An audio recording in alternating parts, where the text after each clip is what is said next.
moi je trouve qu'on devrait remettre plus de poésie dans les émissions à la télé, vous trouvez pas? Dans TPMP par exemple, Touche pas à mon poste, ça serait bien en fait si ça devenait une émission poétique qui mettrait en avant la bienveillance, la douceur. J'ai bien connu Cyril avant qu'il ne devienne Cyril Hanouna. C'était un garçon gentil, je pense qu'il l'est resté, avec un peu plus de pouvoir et puis, mais certainement encore beaucoup de rêves. Je pense qu'il a gardé tout ça. Et je me souviens en fait quand j'étais directrice des magazines qu'on produisait une émission quotidienne pour le Festival de Cannes.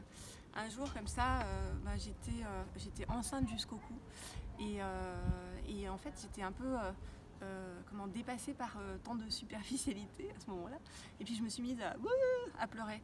Et là tout à coup Cyril est venu vers moi et il m'a dit ça va, je peux t'aider? Alors j'ai trouvé ce ça va très poétique.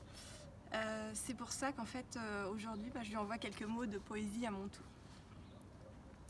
Que se passe-t-il dans cette jolie tête? Je suis dans ta course magique et mystérieuse. Et je suis tellement étourdie, je ne sais pas ce qui m'a frappée. Mais ça va aller. Ma tête est sous l'eau, mais je respire bien. Tu es fou et je perds la tête. Cause all of me loves all of you, loves your curves and all your edges, all your perfect imperfections. Alors, tu reconnais un peu plus Cyril quand c'est en anglais? Avec Jean-Michel Maire, on faisait telle et ma télé ensemble. Il arrivait chaque fois au dernier moment, un peu essoufflé en loge comme ça. Il s'asseyait entre nos amis Guy Duteil et Mathias Gürtler. Et puis tout de suite il me disait t'as vu quoi hier soir à la télé? J'ai pas eu le temps de regarder. Alors je lui parlais en fait pendant un petit moment de la série que j'avais regardée du moment. Et puis après il passait en plateau avec ma Julie Reynaud qui animait l'émission. Et puis il disait oh, j'ai adoré cette série que j'ai vue hier à la télé, c'était mais formidable. Voilà, c'était Jean-Michel. Alors j'ai entendu que depuis il avait fait pas mal de chemin et qu'il était en conflit avec certains. Donc je me suis dit que Jacques Prévert en fait pouvait l'aider à s'apaiser. Oh Barbara, quelle connerie la guerre!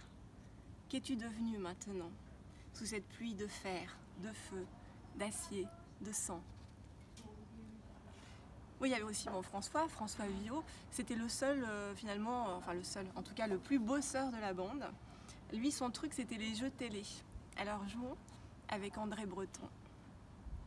Tu fais semblant de ne pas savoir que je t'observe. Merveilleusement, je ne suis plus sûre que tu le sais. Ton désœuvrement m'emplit les yeux de larmes. Alors je ne connais pas Mathieu Delormeau, mais je le vois bien déclamer du Yves Robert. Vous dire une chose jamais dite à personne? Votre nom peut-être? Un éléphant, ça trompe énormément. Il y a aussi Géraldine Maillet.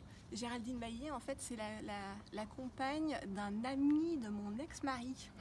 Ouais, c'est compliqué, je sais, Daniel. Ils travaillaient ensemble à Infosport, vous savez, la chaîne de sport. Du coup, Géraldine, elle pourra peut-être nous montrer à quel point le foot est quelque chose de poétique. Comme le dit Pier Paolo Pasolini, chaque but est toujours une invention. Il est toujours une perturbation du code. Il a toujours quelque chose d'inéluctable, de fulgurant, de stupéfiant, d'irréversible. Valérie Benaïm, bon, je la connais pas non plus, mais François Villot m'a dit qu'elle était sympa, et comme je crois tout ce que me dit François, il paraît qu'elle a une passion pour les baskets et pour le mouvement, donc je me suis dit que Paul Éluard, ça lui irait bien. Et par le pouvoir d'un mot, je recommence ma vie. Je suis née pour te connaître, pour te nommer, liberté. Isabelle Morini-Bosque, elle terminerait par la chanson de Jules et Jim. Quand on s'est connu, quand on s'est reconnu, pourquoi se perdre de vue, se reperdre de vue? Quand on s'est retrouvé, quand on s'est réchauffé, pourquoi se séparer? Que de poètes réunis au fond dans TPMP. Voilà, je dédie ce poème télévisuel à tous mes amis de la télé et aussi à toi qui regardes.